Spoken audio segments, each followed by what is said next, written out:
আসসালামু আলাইকুম। আগে সাউন্ডটা শুনেন। সিজলিংয়ের এই সাউন্ডটা ছাড়া সিজলিংয়ের আমার আর কিছুই ভালো লাগে না।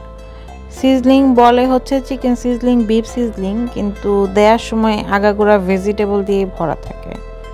যাই হোক, এটা একটা এভারেজ সিজলিং ছিল। এই সেট মেনুতে আরও ছিল fried rice, vegetable, cashew nut, chilli oil, আর ছিল চিকেন ফ্রাই একটা করে। চিকেন ফ্রাইটা পরে দিছিল ওরা। আগাগোড়া ভালোই ছিল, ভালো বলতে মোটামুটি এভারেজ, দাম অনুযায়ী ভালো। কারণ 800 টাকার ভিতরে এত কিছু, অন্যান্য জায়গায় এই যে সেম জিনিসগুলো খেতে গেলেই 1,500 থেকে 2,000 টাকা লাগে, কিন্তু ডাইনিং লাউঞ্জ ওরা হচ্ছে স্পেশাল অফারে 800 টাকা এই সেট মেনুটা দিছে। মানে প্রাইস অনুযায়ী ভালো আর এভারেজ। প্রাইস অনুযায়ী ভালো, কিন্তু এমনিতে টেস্ট অনুযায়ী এভারেজ।